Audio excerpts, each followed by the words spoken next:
পাঁচ বিবিবাসী যেখানে আল্লাহ তাআলা কবুল করুন। সকলেই মন খুলে পড়ছি আমিন।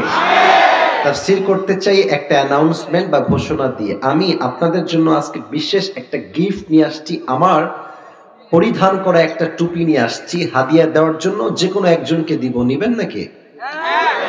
ये हर किसी को मिलने वाला नहीं है, ये नसीब की बात है, सिर्फ एक इंसान को मिलेगा। যে কোনো একজন পাবে, but there is on condition, একটা শর্ত আছে। শর্ত কি?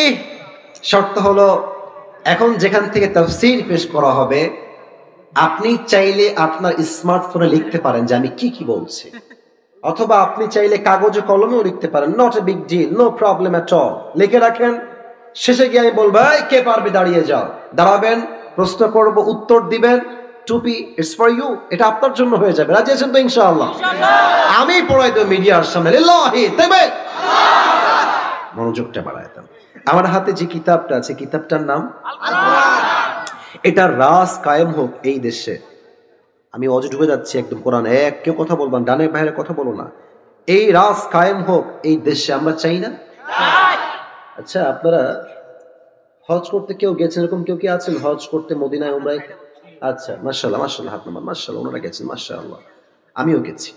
কেন বলছি এই কথা? মদিনায় যখন আপনি যাবেন দেখবেন যে মদিনায় ঢুকলেই মনে হবে আপনি তার জান্নাতের বাগানে ঢুকে গেছেন। আরেকবার কন্যা সুবহানাল্লাহ ভাই। আমি যখন লাস্ট টাইম গেলাম এই 2 বছর আগে, আমার এখনো মনে আছে, মানে কোরআন হাতে নিয়ে কথাটা মনে পড়ে গেল। আমি মদিনার সামনে শুয়েছিলাম, নবীজির রওজার সামনে। হায় হায় হায়, কি শান্তি, কি যে শান্তি।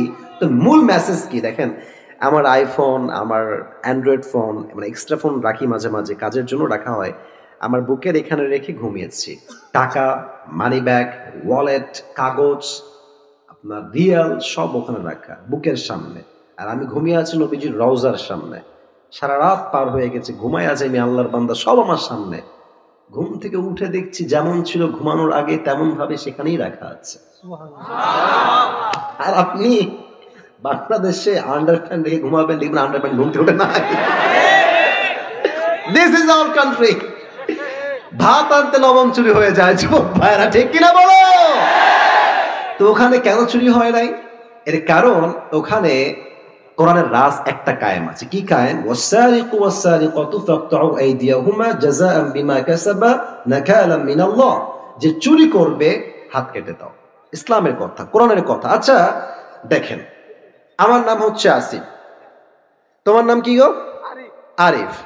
আরিফের আজকে আমি মাহফিল থেকে যাওয়ার সময় ঠ্যাং কেটে ফেললাম, ঠ্যাং, এক কোপে ঠ্যাং কেটে ফেললাম। আচ্ছা, এখন আমাদের জয়পুরহাটের যেই জেলার যে আদালত আছে, আদালত আছে না? আচ্ছা, বিচার হবে। কি বিচার হবে জানেন? মনে করেন বিচার হলো এরকম যে আসিফ হুজুরের নামে মামলা হবে যে তার ঠ্যাং কেটে দিয়েছে। আদালতের সিস্টেম হলো যে আসিফ হুজুরের জরিমানা হচ্ছে 1 লাখ টাকা আর হচ্ছে 10 মাসের জেল, ফর এন এক্সাম্পল, উদাহরণ হিসেবে। আচ্ছা, একটা জিনিসের ওজন ঠিকঠাক আছে কিনা এটা মাপার জন্য আমরা কি ব্যবহার করি? দাড়ি পাল্লা। বলেন সবাই, কি পাল্লা? আচ্ছা, তাহলে দেখেন ডান বাম, ডান দিকে আপনি রাখবেন আরিফের একটা ভাঙা ঠ্যাং। বুঝতেছেন কথা? বিচার করতে হবে তো, আপনার তো ঠ্যাং লাগবে। আচ্ছা, আর বাম দিকে আপনি রাখেন 10 মাসের জেল আর 1 লাখ টাকা। ওজন দেন তো, সমান সমান হবে নাকি? আরে বোঝেন নাই, সমান হবে? হবে না। আচ্ছা, আপনি আরো বাড়ান। আচ্ছা যান 2 লাখ দেন আর জেল দেন 2 বছর। এবার এদিকে রাখেন 2 বছরের জেল আর রাখেন হচ্ছে 2 লাখ টাকা, আর এদিকে আরিফের ভাঙা ঠ্যাং, সমান সমান হবে? এই কোরআনের রাজ যদি কায়েম হয় কি বিধান হবে? মান হাকামা বিহি আদালা। এই কোরআন দিয়ে যে বিচার করবে সেই ইনসাফ ভিত্তিক বিচার করবে। সুবহানাল্লাহ পড়ে সবাই। এই কোরআন বলছে কেউ যদি তোমার ঠোঁট কাটে, ঠোঁটের বদলে ঠোঁট, নাক কাটলে নাকের বদলে নাক, চোখ কাটলে চোখের বদলে চোখ, কান কাটলে কানের বদলে কান, জান নিলে জানের বদলে জান। এবার আপনি কি করবেন? আরিফের ঠ্যাং আমি কাটছি, আপনি আমার ঠ্যাং কেটে দেন।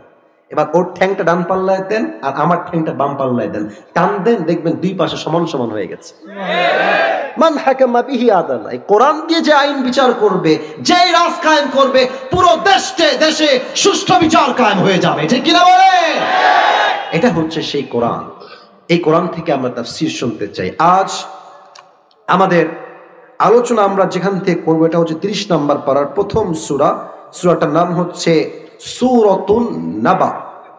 শুনতে চাই সবার থেকে, সূরাটার নাম কি? সূরাতুন নাবা। এই তো সাউন্ড ভালো, মাশাআল্লাহ। আচ্ছা, আপনারা কি চান এই মাহফিলটা ঐতিহাসিক হয়ে থাক? চাই না? অবশ্যই চাই। আপনারা সবাই আজহারী হুজুরের নাম শুনেছেন না? আরে ভাই, আজকে আমার সামনে যত লোক, আজহারী মাহফিলে, আগের মাহফিলে এত লোক কখনো হতো না। এই 200, 100, 150, অ্যাটলিস্ট 100, 150। তো তার ওয়াজ আজকে যেই পরিমাণ দেশের মানুষ শোনে, সে যদি দেশে ফিরে আসে এখন মাহফিল করার জন্য, এমন কোন মাঠ নাই যে মাঠে আজহারের শ্রোতার জায়গা দেওয়া সম্ভব হবে। জয়পুরহাটের ভাইয়েরা, একদিনে হয় নাই। It's a matter of time. Time has change now. আগে ছিলেন একরকম, এখন হয়ে গেছে না একরকম। আগে ছিলেন জিরো, হিরো বানাই দিয়েছে কে? তা আপনারা যারা আছেন, আপনারা তো অনেক বেশি আছেন। আপনাদের সাউন্ড হবে এমন যেন পুরো দেশের মানুষ জানতে পারে যে পাঁচ বিবির সন্তানরা কাপুরুষের সন্তান নয়, সব বীর পুরুষের সন্তানরা আমার সামনে বসে আছে। 30 নম্বর পারা। কত নম্বর পারা? মাশাআল্লাহ। সূরাটার নাম হচ্ছে সূরাতুন নাবা। বলেন সবাই, কি নাম? আমরা যে আয়াত থেকে আজকে কথা শুরু করব সেটা হচ্ছে সূরাতুন নাবার ঠিক 21 নম্বর আয়াত। বলেন সবাই, কত নম্বর আয়াত? 21 নম্বর আয়াত। আমি তেলাওয়াত করছি, তেলাওয়াতটা মনোযোগ দিয়ে শুনবেন, তাফসীরের জন্য জরুরি এটা। আউযু বিল্লাহি মিনাশ শাইতানির রাজীম। বিসমিল্লাহির রহমানির রহিম। إن جهنم كانت مرصادا للطاغين مآبا لابثين فيها أحقابا لا يذوقون فيها بردا ولا شرابا إلا حميما وغساقا جزاء وفاقا إنهم كانوا لا يرجون حسابا. Allahu Akbar. Allah says in this ayah, translation, tarjuma bolchi, Inna Jahannama kanat mirsada. The hellfire is like a boat. Allah bolchen ei jahannamta hobe bishal lomba ekta ghatir moto. Litaghina ma'aba. For the transgressors a place of return.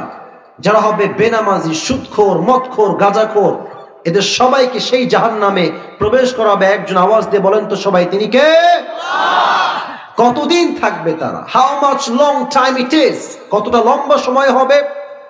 আল্লাহ তাআলা বলছেন লাবিথিনা ফিহা আহকাবা।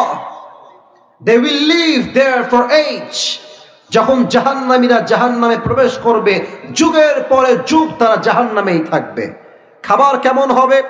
لا يذوقون فيها بردا ولا شرابا. They will have no food to eat and they will have no water to take. কোনো খাবার থাকবে না, পানির জন্য কোনো পানি থাকবে না। ইল্লা হামিমা ওয়া গাসাকা। জাহান্নামীরা চিৎকার করে বলবে, we are thirsty, আমরা পিপাসিত, তৃষ্ণার্ত, পানি দাও। need water, we need water, পানি দাও, পানি দাও। একটা গ্লাসে পানি দেওয়া হবে। পানিটা হবে কতটা নিকৃষ্ট, হামিমাউ ওয়া গাসাকা। এটা হবে রক্ত এবং পচা পুজ দ্বারা গলিত পানি। জাহান্নামী যখন পানিটা মুখে নিবে, বই করে সব পানি বাহিরে ফেলাই দিবে। নাউজুবিল্লাহ পড়েন সবাই। এটা হচ্ছে জাহান্নামের একটা বেসিক আইডিয়া দিলাম, প্রাথমিক ধারণা। এই জাহান্নামকে আমরা আজকে 4 ভাগে ভাগ করছি। বলেন সবাই, কয় ভাগ? 4 ভাগ। ওয়াজ ঢুকে গেছি। একজন যুবক যদি উঠে যায় বা মুরব্বী উঠে যায়, ও লুঙ্গি টাইনা ধরে বসায় দিবেন। হাসির জন্য নয়, আসছেন নিজের ইচ্ছা। আমি আপনাকে নিয়ে আসি নাই, আপনি নিজের ইচ্ছায় আসছেন। আসছেন আপনার ইচ্ছায়, যাবেন আমার ইচ্ছায়, ঠিক কিনা বলেন? 4টা ভাগ। এক হচ্ছে জাহান্নামের প্রাথমিক আইডিয়া, আমরা বলে ফেলেছি। 2, জাহান্নামের আগুন কত ভয়ঙ্কর হবে। We will talk about it in details. জাহান্নামের আগুন কত ভয়ঙ্কর, কতটা তাপ, কতটা মারাত্মক, আমরা হাদিস থেকে জানবো। 3, এই জাহান্নামের ব্যাপারে সাহাবা একরামদের হৃদয়ে কতটা ভয় ছিল, আমরা কিছু ঘটনা শুনবো। And finally we will talk about the matter who will enter in the paradise and who will enter in the hellfire. আমরা সর্বশেষ জানবো কারা হবে জাহান্নামী আর কারা হবে জান্নাতি। আমরা কি হতে চাই গো, জাহান্নামী না জান্নাতি হতে চাই? জোরে বলেন না। ওকে, আবার বলি, সবাইকে আমরা জাহান্নামী হতে চাই না জান্নাতি হতে চাই? তো যদি জাহান্নামে যেতে না চাই, কেন কেন কেন কেন কেন যাওয়া লাগে, কেন কেন কেন কেন যাওয়া লাগে না জানতে হবে। আপনি কেন যাবেন আর কেন যাবেন না জানলেই তো আপনি কারণ থেকে বাঁচতে পারবেন, ঠিক কিনা বলেন? চারটা, প্রথম চ্যাপ্টার শেষ, দ্বিতীয় চ্যাপ্টার আসেন, how will be the fire of hell, জাহান্নামের আগুন কতটা ভয়ঙ্কর হবে। জয়পুরহাটের পাঁচ বিবির ভাইয়ারা, আমার ডান হাত দেখেন, এটা হচ্ছে আমার আঙ্গুল। আঙ্গুলটা দেখেন তো, কয়টা আঙ্গুল আছে এখানে? আচ্ছা, এটা হচ্ছে একটা glass. I know this is a glass, but আমি বলছি এটা কোনো গ্লাস নয়, এটা হচ্ছে একটা মোমবাতি। কি বাতি? আচ্ছা দেখেন তো, মোমবাতির ঠিক আগায় নিভি নিভি নিভি নিভি কি যেন জ্বলে ভাই? আগুন জ্বলে। মুরব্বীরা কয় আপনার কন্যা কেন, কি জ্বলে? আচ্ছা, আমি একজনকে বললাম ভাই আপনি এদিকে আসেন। আসছে, হুজুর কি হয়েছে? আমি বললাম এই পাঁচ বিবির ছেলে শোনো, তোমাকে একটা কাজ দিচ্ছি, কাজটা করলে তুমি পাবা 10 কোটি টাকা। কয় কোটি টাকা? কিভাবে, কি শর্ত হুজুর বলেন? আমি বললাম এই যে আগুনটা জ্বলছে ঠিক আগায়, নিভি নিভি আগুন, বেশি আগুন নয়। You have to just put your finger just for 5 minutes or 10 minutes. তোমার এই আগুনে হাতটা জাস্ট 10 মিনিট এমনে রাখবা। 10 কোটি টাকা। কেউ কি তার এই হাতটা আগুনে পুরাতে রাজি আছে এখানে? কেউ নাই। তো বলবেন ভাই 10 কোটি টাকা, একটা আঙ্গুল পড়বে, নট আ বিগ ডিল, দাও, put your hand in the fire, রাখো আগুনে। যুবক ডাক দিয়ে বলবে হুজুর রাখেন আপনার 10 কোটি, আমার হাত ঠিক থাকলে আমি 20 কোটিও কামাই করতে পারবো। কেউ রাজি না। হলে ছোট্ট একটা মোমবাতির আগুনে হাত রাখতে কেউ রাজি না। অথচ জাহান্নামের আগুনটা এত বেশি তাপ হবে, আল্লাহর হাবিব বলেছেন দুনিয়ার আগুনের চাইতে জাহান্নামের আগুনের তাপ 70 গুণ বেশি হবে। 70 গুণ। নাউজুবিল্লাহ পড়েন সবাই। এই আগুন যখন আপনার দেহে একবার টাচ করবে, এটা হাদিস নয়, এটা আয়াত, নাযাআতাল লিশওয়া, সঙ্গে সঙ্গে আপনার দেহের প্রত্যেকটা চামড়া খসে খসে মাটিতে পড়ে যাবে। লা তুবকি ওয়ালা তাদা, the fire of hell will not leave them alive nor will it leave them dead. যখন জাহান্নামের আগুন মানুষের গায়ে লাগবে, মানুষ না বাঁচবে না মরবে, একবার বাঁচে আরেকবার মরে, আরেকবার মরে তো আরেকবার বাঁচে। ওখানে কোনো মরণ নাই, জীবন আছে মরণ নাই। শাস্তি হবে, মরার কাছে যাবেন, and you will alive again, আবার জীবন দিবে আপনাকে। আওয়াজ দিয়ে বলেন তো তিনি কে? আরেকটা হাদিস বলে আমি শেষ করছি, আগে জিজ্ঞেস করছি দেখা যাক কেউ পারে কিনা। আই হোপ আপনারা পারবেন। আগুনের রং তো আসলে কি কালার হয় গো? আগুনের রং আসলে কি হয়? লাল। কি কালার হয়? জাহান্নামের আগুনের রং কি কালার? কে বলতে পারে? কালো। এটা লাল নয়, 1000 বছর জ্বালিয়েছে, লাল হয়েছে। তিরমিজির হাদিস। 1000 বছর জ্বালিয়েছে, সাদা। 1000 বছর জ্বালিয়েছে, ব্ল্যাক। 3000 বছর জ্বালালে একটা আগুন কতটা উত্তপ্ত হতে পারে, just try to ponder on this matter. একটু ভাবেন না কতটা গভীর আর কতটা মারাত্মক আগুন হতে পারে। আল্লাহর হাবিব বলছেন এখন যেই জাহান্নামের রংটা জাহান্নামে রয়েছে, এটা লাল কালার নয়, এটা সাদা রং নয়, এটাকে ভয়ঙ্কর কালো রূপ দিয়েছে একজন। আওয়াজ দিয়ে বলেন তো সবাই তিনি কে? This is the fire of hell and the color of this is black. এটা কালো রঙের জাহান্নামের আগুন। এবার আসেন 3 নাম্বার ঘটনা বলছি হাদিস থেকে, একটা যুবক ডান বাম হবেন না। এই ঘটনা এই পুরো দেশকেই চেঞ্জ করবে বলে আমার বিশ্বাস। বলেন সবাই ইনশাআল্লাহ। আমার মায়েরা খবরদার স্মার্টফোন বের করবেন না মাহফিলের ভেতরে। আর মায়েরা খবরদার কোন মহিলার সঙ্গে ওয়াজের মাঝখানে ফাউল আলাপ পেঁচাল পাড়া যাবে না। জয়পুরহাটের ভাইয়ারা, মায়েরা কান খাড়া করেন। বলেন তো ইসলামের প্রথম খলিফার নাম কি ছিল? এই ভয় নাই, আমি আপনাদের ভালোবাসার মানুষ। নাম কি ছিল প্রিয় ভাইরা? আবু বকর রাদিয়াল্লাহু তাআলা আনহু। আচ্ছা ইসলামের দ্বিতীয় খলিফার নাম কি ছিল? ওমর ফারুক। তৃতীয় খলিফার নাম কি ছিল? ওসমান। বলেন সবাই কি মান? আর সর্বশেষ খলিফার নাম হচ্ছে আলী রাদিয়াল্লাহু তাআলা আনহু। আল্লাহু আকবার। আচ্ছা, 5 আগস্টের আগে আমাদের দেশের প্রধানমন্ত্রী ছিলেন, সাবেক প্রধানমন্ত্রী, ওনার নাম কি গো? নামটা ভুল হয়েছে, কনফার্ম জান্নাতি শেখ হাসিনা। উনি অনেক ভালো মানুষ ছিলেন। উনি বলে গেছেন যে আমার দোষ কি, আমি দোষটা জানতে চাই। ওনার কোনো দোষ না, উনি কেবল আল্লাহ, উনি দুনিয়াতে কেবল জান্নাত থেকে ভেগে আসছেন। এতগুলো ছাত্রকে মারার পরে যে মানুষ কয় যে আমার দোষ কি, আমারে এরে কি বলা যায়? আপনারাই বলেন। হ্যাঁ, নিষ্পাপ, কোনো গুনাহ নাই, একদম নিষ্পাপ, ঠিক কিনা বলে? আচ্ছা ভাবেন তো, আমাদের দেশের রাজধানীর নাম কি? আমি কিন্তু ওয়াজের হাদিস বলবো, আগে বলছি আমাদের দেশের রাজধানীর নাম কি? ঢাকায় একটা মেট্রো রেল আছে, নাম শুনছেন না? Metro rail. হ্যাঁ, আগুন লাগাইছিল না ছাত্ররা একটু একটু। তো উনি বলেছিলেন যে এটা ঠিক করতে কমপক্ষে 300 কোটি টাকা লাগবে, তাও মনে হয় ঠিক হবে না। পরে খবর পেলাম 20 কোটিও লাগে নাই। তাহলে কি বুঝলেন? এইরকম কত হাজার কোটি যে দেশ থেকে পাচার হয়েছে, এটা কোন ধারণা আমাদের মাথায় নাই যুবক ভাইরা। আচ্ছা, এনাদের মাঝে যদি জাহান্নামের আগুনের ভয় থাকতো, এই যে কাদের কাউয়া নামে একটা লোক আছে, হ্যাঁ, কি যে কয় এ নিজেও বোঝে না। আর আমি ভাবি যে আমাদের দেশের মানে যে বক্তব্যের সাইজ, এটা বিদেশে কেউ শুনলে বলবে এটা মগা আসছে, এটা কোনো নেতা হইতে পারে না। ঠিক আছে কিনা বলে? এরা জাহান্নামের আগুনকে ভয় করলে এই যে টাকা মেরে খেয়েছে, এইটা কি মারতে পারতো? যুবক ভাইরা বলো। আসেন আবু বকরকে নিয়ে আমরা একটা হাদিস শুনি। প্রধানমন্ত্রী তিনি, খলিফাতুল মুসলিমিন। আমাদের দেশে সবচেয়ে দামি গরুর গোশতের নাম কি? মুরগি, ছাগল না গরু? গরু সবচেয়ে দামি। আরব বিশ্বে সবচেয়ে দামি খাবারের নাম হচ্ছে সারিদ। The most expensive food in Arabic world. সবচেয়ে দামি খাবারের নাম হচ্ছে সারিদ। একবার আবু বকর রাদিয়াল্লাহু তাআলা আনহু বাসায় আসছেন কাজের থেকে। তার বউ এসে বলছে, আবু বকর ইয়া খলিফাতুল মুসলিমিন, আপনার 2 জন সন্তান একটা আবদার করেছে আপনার কাছে বাবা হিসেবে, প্রধানমন্ত্রী হিসেবে। কি আবদার? বলছে যে আপনার সন্তানরা এক টুকরা করে সারিদ খেতে চায়, খুবই শখ তাদের, দামি খাবার। কাকে বলেছে? মন্ত্রী নয়, এমপি নয়, মেয়র নয়, চেয়ারম্যান নয়, প্রধানমন্ত্রী। কয় টাকার মালিক আপনার ধারণা হওয়ার কথা নয়। আমাদের দেশে তো প্রধানমন্ত্রী বহুত দূরের কথা, প্রধানমন্ত্রীর পিএসি হচ্ছে 400 কোটি টাকার মালিক। আবার কি হেলিকপ্টার চলেই না গো। এদেরকে দেখলেই বলতে মনে হচ্ছে ওরে বাটপার, ওরে চিটার।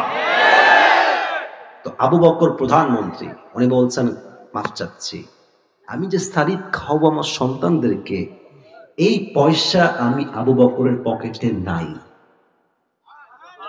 সুবহানাল্লাহ, জয়পুরটা হয় নাই। প্রধানমন্ত্রী কি বলছে? সারিদ যে খাওয়াবো কয়েক টুকরা, I don't have any money, আমার তো টাকাই নাই, আমি কেমনে খাওয়াই? যাও সন্তানদের কাছে আমি বাবার পক্ষ থেকে মাফ চেয়ে নাও। আবু বকরের মা, আবু বকরের স্ত্রী এসে বলছে, মা সন্তানকে বলছে, বাবারা তোমার আব্বা বলেছে মাফ চাই, দেওয়ার মতো কোনো টাকা তার কাছে নাই। 2 মাস পার হয়ে গেছে, 3 মাস, 4 মাস। একদিন আবু বকর বাসায় আবার আসছেন, তার বউ গেট খুলেছে, গেট খুলে দেখছে একটা ছোট্ট প্লেট তার হাতে রাখা। আবু বকর ডাক দিয়ে বলছে, মা হাদা, এটা কি? তার বউ বলছে, এটা আপনার জন্য আমি কয়েক টুকরা সারিদ কিনে নিয়ে আসছি, নেন খান। তো উনি বললেন যে সারিদ তুমি কেমনে কিনলা গো? আমি তো টাকা দেই নাই, আমি তো মাফ চেয়েছিলাম। তো বলছে থামেন থামেন, আমি লেট মি এক্সপ্লেন, আমি একটু ব্যাখ্যা করছি কেন কেমনে কিনলাম। উনি বলছেন যে মূলত আপনি যে মাসে আমাকে টাকা দেন, প্রতি মাসে মাসে টাকা দেন, ওই টাকাটা জমিয়ে জমিয়ে জমিয়ে জমিয়ে কয়েক মাসের টাকা বাঁচিয়ে আমি আমার সন্তানের আবদার পূরণ করার জন্য কয়েক টুকরা সারিদ বাজার থেকে ক্রয় করে নিয়ে এসেছি, খান। হালাল। একটা প্রধানমন্ত্রী প্রথম হিসাব কি দেখছেন, যেটা হালাল না হারাম? প্রথম হিসাব, আমি যে খাবো এটা হালাল না হারাম? খান, এটা হালাল, আপনার টাকার কামাই, এটা খান। আবু বকর খেয়েছে। হাদিস তো শেষ হয় নাই, হাদিস এখন শেষ হয়নি। সারিদ খেয়ে সোজা সংসদ ভবন পার্লামেন্টে গিয়েছে। মন্ত্রী, এমপি, রাষ্ট্রের সমস্ত দায়িত্বশীল ব্যক্তিকে ডেকে এক জায়গায় করেছেন। সবাই তো অবাক হয়ে গেছে, হঠাৎ করে এরকম ডাক কেন দিয়েছেন তিনি? কি ব্যাপার, কি হয়েছে সবার? বলছে, ইয়া খলিফাতুল মুসলিমিন, কি হয়েছে আপনার? এত জরুরি তলব কেন করেছেন সবাইকে? আপনি একই টাইমে সবাইকে হাজির হতে হবে কেন? বলছে, তোমরা আমায় কত বেতন দাও জানো? বলছে, স্যার এই বেতনটা আপনার জন্য সরকারি কোষাগার থেকে দেওয়া হয়। বলছে, এখনই এই মুহূর্তে আইন পাশ করো যে প্রধানমন্ত্রী বেতন এত টাকা নয়, আরো কম দিতে হবে। উনি এই কথা বলায় এমনি তাকায় আছে সবাই, মানে কি? বেতন তো এমনিতেই কম, আরো কম কেন হবে? আবু বকর ডাক দিয়ে বলছে, আমার বউ আমাকে সারিদ খাওয়াইছে আজকে বাঁচিয়ে বাঁচিয়ে টাকা। এর দ্বারাই প্রমাণ হয়ে গেছে আমি আবু বকরের সংসার এর চাইতেও কম টাকায় চালানো সম্ভব। আমার টাকা কমায় দাও, জাহান্নামের আগুনকে আমি চুল পরিমাণ বরদাস্ত করতে পারবো না। একটা সারিদের টুকরা খেয়েই তার মাথায় হুঁশ চলে আসছে। আমাদের দেশের মন্ত্রী নেতারা একটা দিন পদ পেয়ে কয়েকশো কোটি টাকার মালিক হয়ে গিয়েছে। যুবক ভাইরা, এদেশের যত মন্ত্রী আছে, নেতা আছে, যত রকম মেয়র আছে, প্রত্যেকটা হৃদয়ে যদি আবু বকরের মতো ভয় ঢুকে যায়, এই দেশটা সোনার দেশ হয়ে যাবে। যুবক ভাইরা, ঠিক কিনা বলো? আমাদের পাশের দেশ ইন্ডিয়া, আমাদের দেশ থেকে মাত্র 3 থেকে 4 ঘন্টা দূরত্বে আছে মালয়েশিয়া। কি ভিআইপি কান্ট্রি দেখেন না আপনি, ইউটিউবে লেখেন মালয়েশিয়া। আজরে সাহেব তো মালয়েশিয়াতে থাকেন, তাই না? দেখেন না আপনি ইউটিউবে, কি সুন্দর কান্ট্রি। আমাদের পাশের থেকে মাত্র 4 ঘন্টা বিমান যাইতে, কত উন্নয়ন তাদের। বাট আমরা 1971 সাল থেকে নিয়ে শুরু করে এই অবধি চুরি ডাকাতি করতে করতে করতে করতে ঋণ বাড়াইতে বাড়াইতে পুরো দেশটাকে এরা দেউলিয়া বানাই দিয়েছে। যুবক ভাইরা, ঠিক কিনা বলো? আচ্ছা, আমি এটা কি পরে আছি, পাঞ্জাবি না জুব্বা? হ্যাঁ, বুঝে গেছেন ভাই আমার। বলেন তো আরেকবার, পাঞ্জাবি না জুব্বা? আচ্ছা, আমার আব্বাজান পাঞ্জাবি পরে আছে। একটা জিনিস বোঝায়, হাদিস বলবো তো তাই বোঝাচ্ছি না, বলতাম না। জুব্বা দেখবেন এই পায়ের টাকনু পর্যন্ত যায়, আর পাঞ্জাবি হচ্ছে হাঁটু বরাবর আসে। যেগুলো শর্ট পাঞ্জাবি ওগুলো হয় হাঁটুর উপরে, আর যেগুলো লং পাঞ্জাবি এগুলো হয় হাঁটুর নিচে। তাহলে জুব্বা হয় লম্বা না শর্ট? লম্বা। আর পাঞ্জাবি হয় লম্বা না শর্ট? হাঁটু পর্যন্ত হয়। কি হাদিস! আল্লাহু আকবার। আমি আসিফ কি, আমাদের তো কিছুই নাই। আমি সাহাবীদের জীবন পড়লে বুঝি যে আমরা জান্নাত পাবো কেমনে। আমি আমি আমি নিজেকে মিলাই, কি জীবন তাদের। আমি আসিফের কয়টা জুব্বা ভাই আমাকে গুনে বলতে হবে, ওয়াল্লাহি, অহংকার না, বাস্তবতা। আমার কয়টা ঘড়ি আমাকে গুনে বলতে হবে, কয়টা টুপি আমাকে, আমার কয়েক লাখ টাকা শুধু টুপি বাড়িতে আছে। আস্তাগফিরুল্লাহ। আমাদের সাজসজ্জা শৌখিনতা কত বেশি, আর সাহাবা একরাম কত নরমাল জীবন। আল্লাহু আকবার। ওমর ফারুক খুতবা দিচ্ছেন জুমার মেম্বারে, খুতবা। একজন দাঁড়িয়ে গেছে মাঝখান থেকে, হে ওমর, তোমার জুব্বা তো লম্বা কেন?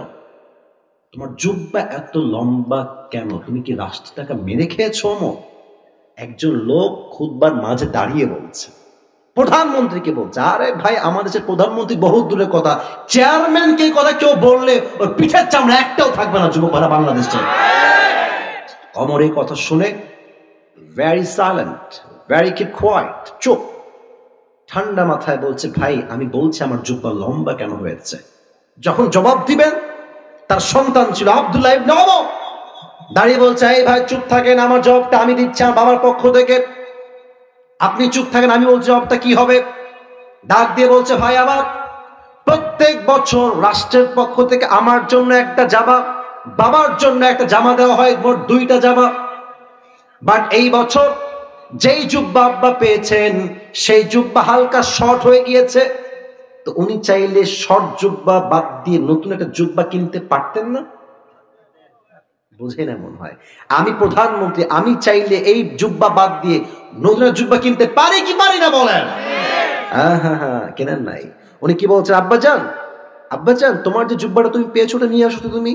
তা আব্দুল্লাহ তার জুব্বা নিয়ে আসছে। তাহলে কি হলো ব্যাপারটা? এটা হচ্ছে অমরের জুব্বা। দেখেন, জুব্বার নিচে ছিঁড়া অর্থাৎ শর্ট। এটা হচ্ছে আব্দুল্লাহর জুব্বা, লম্বায় ঠিকঠাক। তো হাদিসটা বোঝাচ্ছি টিস্যু দিয়ে কেন, আপনি প্র্যাকটিক্যালি বুঝবেন। অমর বলছে, আব্বা তোমার এই জুব্বার নিচে থেকে দর্জির কাছে কেটে নিয়ে আসছো এই গোল রাউন্ডটা, এই রাউন্ডটা কেটে নিয়ে এসে আমার জুব্বা যে শর্ট হয়ে গেছে না, এখানে তালি লাগায় দাও। পড়লেন না তো? তালি লাগাও, তালি তালি তালি লাগাইছে। তো আগে তো এমনিতে মোটামুটি একটু লম্বা শর্ট মিলে আছে, আবার লাগাইছে তালি, তাই লম্বা হয়ে গেছে।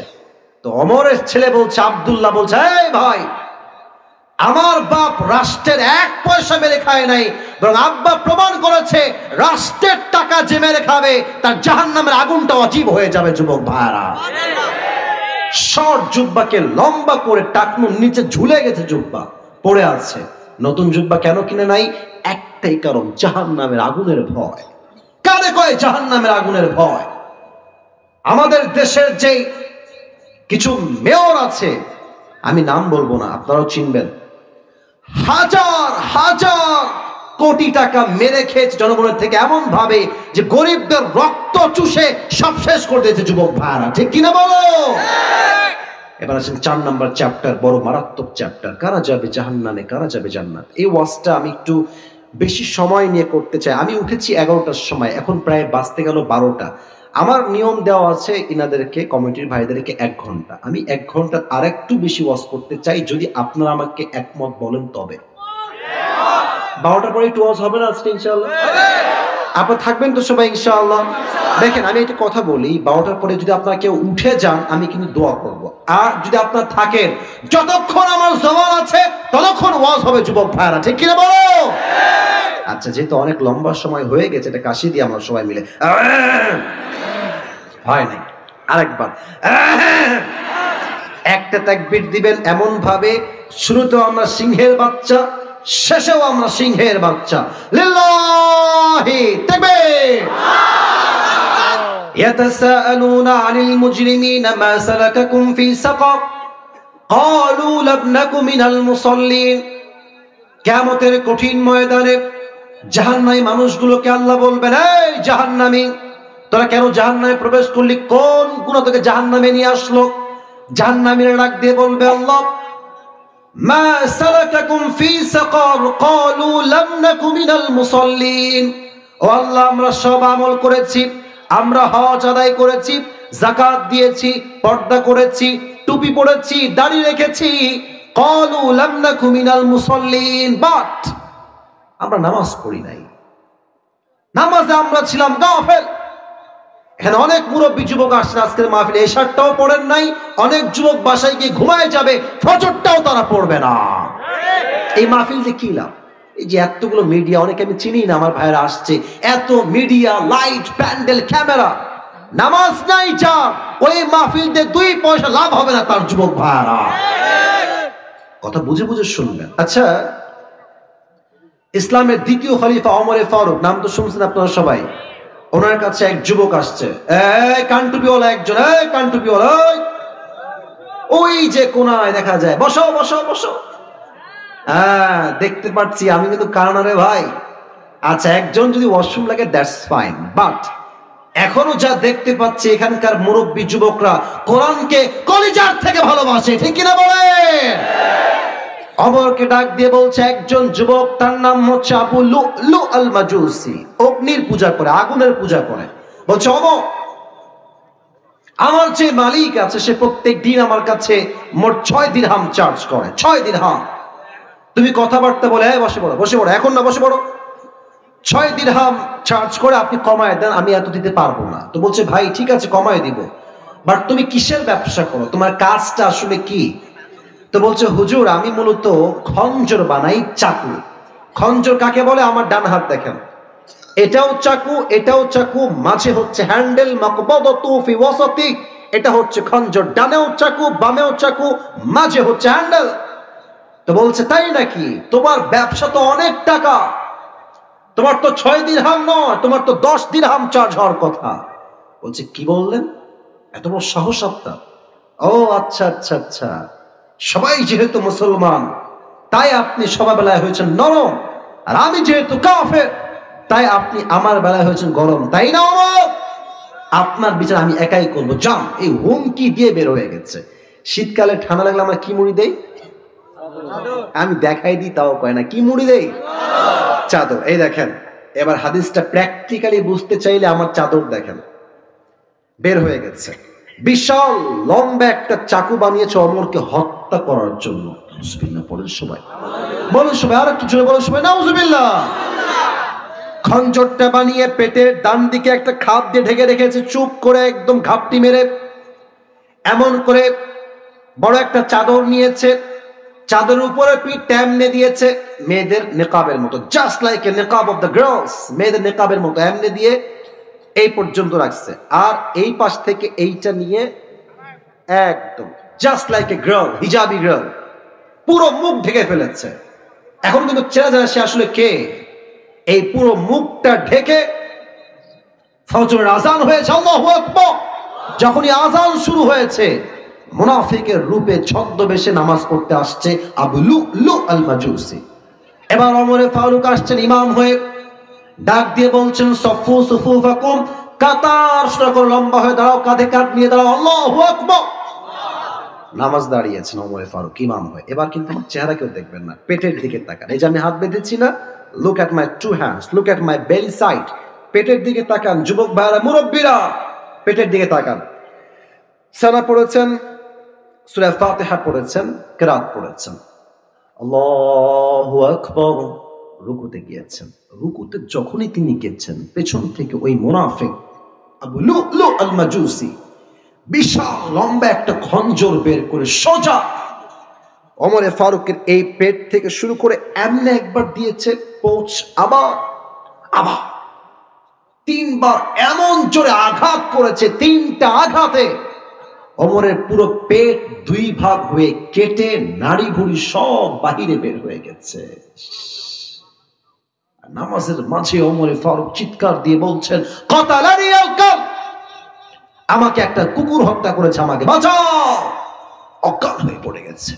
আর ওই মুনাফিক হত্যা করে পেছন দিকে যাওয়ার সময় যতগুলো সাহাবী তাকে আটকাইছে, সবাইকে এমনে এমনে যাকে পেয়েছে সকলের পেটে, বুকে, কাঁধে, গালে এমন ছুরির আঘাত করেছে।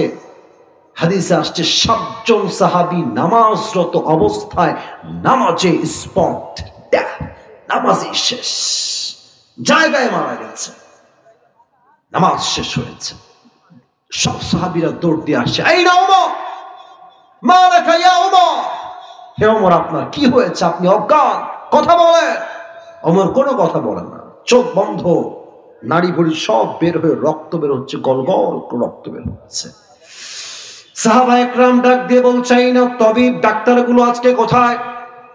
দ্রুত দ্রুত সময় চলে আসো, ওমরকে বাঁচাইতে হবে, ওমর হয়তো শেষ হয়ে যাবে, বাঁচাও বাঁচাও, ওমরকে বাঁচাও। সব ডাক্তাররা দৌড় দিয়ে আসছে।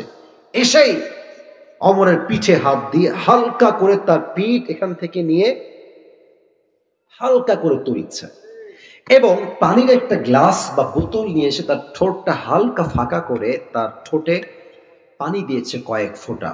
পানি যখন ভেতরে দিয়েছে, এই গলা দিয়ে পানি নেমে, বুক দিয়ে পানি নেমে পুরো পেট এতটা কেটে গেছে, সবগুলো পানি পেট দিয়ে গলগল গলগল করে বাহিরে বের হয়ে গেছে, একটাও পানি ভেতরে থাকে নাই।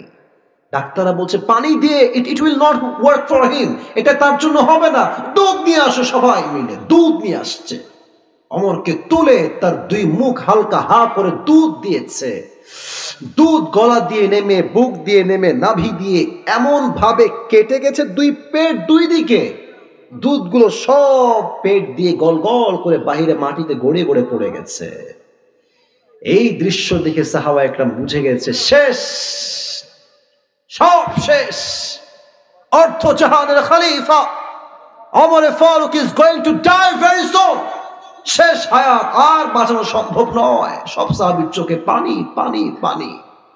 এক সাহাবী দূর থেকে দেখছে, হঠাৎ করে ওমর ফারুক রাদিয়াল্লাহু তাআলা আনহু চোখটা হালকা করে খুলেছে। Look at my eye, look at my eyes, very little bit, একদম ছোট্ট করে চোখটা একটু খুলেছে। এক সাহাবী দূর থেকে দেখে দৌড়ে আসছে, মা লাকা ইয়া ওমর, মা লাকা ইয়া ওমর, মা লাকা ইয়া ওমর। হে ওমর, কি হয়েছে আপনার? আপনি কি ঠিক আছেন কিনা ওমর? ওমর কোনো কথা নাই, জাস্ট ইঙ্গিত করছেন তোমার কানটা আমার ঠোঁটের কাছে নিয়ে আসো, কানটা ঠোঁটের কাছে নিয়ে আসো। ওই সাহাবী দৌড় দিয়ে এসে কানটা ঠোঁটের কাছে লাগিয়ে দিয়েছে। হি ওয়াজ থিংকিং লাইক দিস, যে ওমর ফারুক হয়তো আমাকে বলবেন, এই সাহাবী খবরদার, রাজ্য দেখে শুনে রেখো, সম্পত্তি দেখে রেখো, বউকে দেখে রেখো, মাকে দেখে রেখো, সন্তানকে দেখে রেখো। He was thinking like this, যে হয়তো বা এটাই বলবে আমার কানে কানে। No, the idea was totally and completely wrong. এটা ভুল ধারণা ছিল সেই সাহাবী। যখনই মুখ এবং কান আগায় দিয়েছে, ওমর ফারুক তার পেটের নাড়ি ভুড়ি সব বের হয়ে আছে, রক্ত বের হচ্ছে, জীবনের শেষ মুহূর্তে সে আছে। একটাই কথা, শেষ কথা, এই সাহাবী, আসল্লান নাস, আসল্লান নাস, সব পরে দেখা যাবে, আগে আমাকে এই খবরটা দাও, আমি যেই নামাজের ইমাম ছিলাম, আমার অজ্ঞান হওয়ার পরে সাহাবা একরামে সেই নামাজটা কি জামাতে আদায় করেছে কিনা সেই খবরটা আমাকে আগে দাও।